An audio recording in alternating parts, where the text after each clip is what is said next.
हम पाताल लोक, अरे मेरे पिनाक ने जीते हैं ऐसे मेरे पाथर पकड़ी एक साथ में पानी पीते।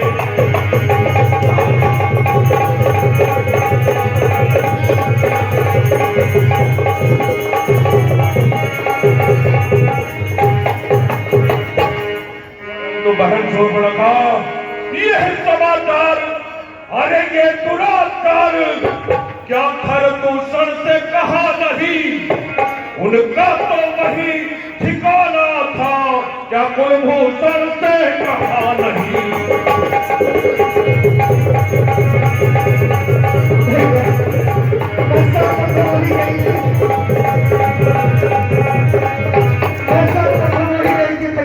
फिर क्या हुआ?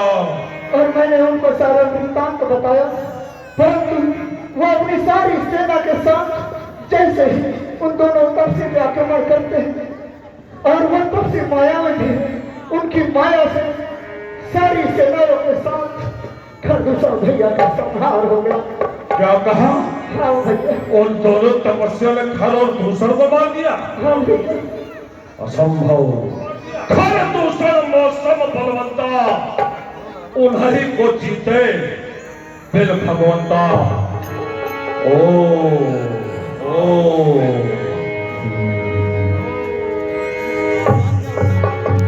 इसलिए मैं आपके पास बात नहीं बहन, यहाँ नहीं हो चिंता रहे जमाने में तो तूने पीठ खुदा मेरी लानत है दस्त उठाए।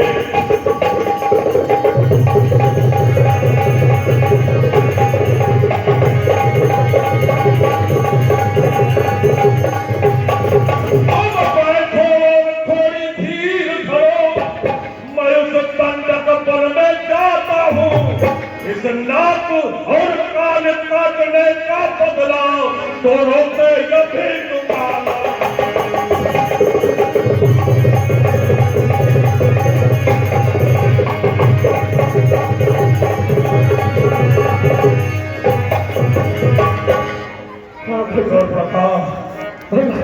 तुम जाओ राजमहल से अपना उपचार करवाओ।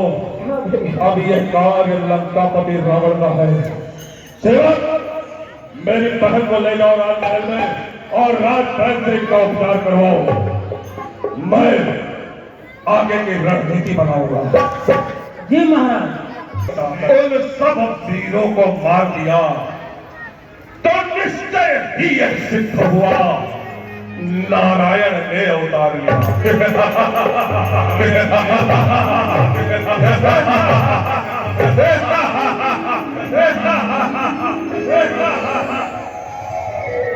यह मौत नहीं है, मोक्ष है ये।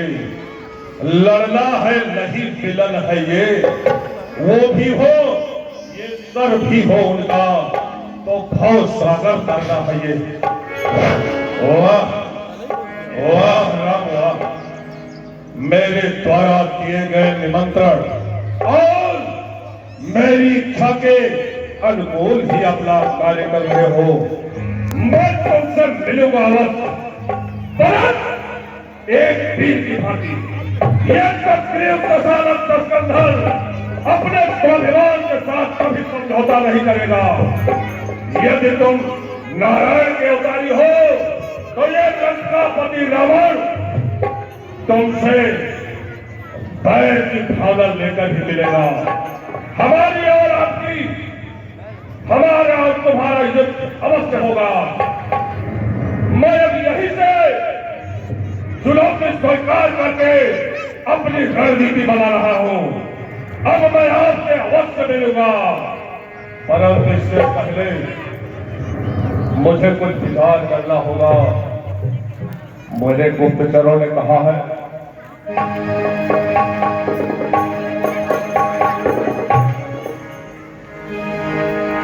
दशरथ गयो जहां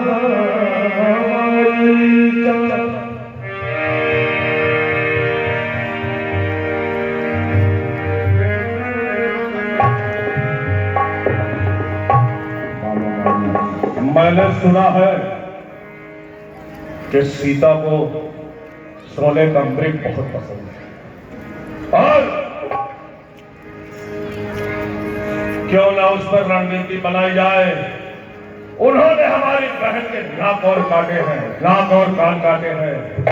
उनके पास भी स्त्री है, क्यों ना ईंट का जवाब ईंट और पत्थर का जवाब पत्थर से दिया जाए।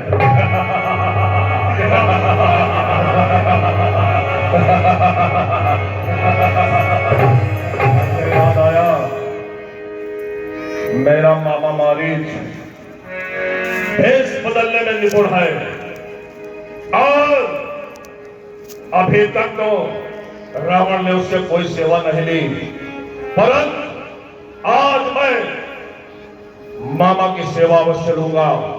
यहां से मैं सीधा अपने मामा मारीच के पास जाऊंगा और उनसे कुछ सहायता मांगूंगा। चलो लंकेश,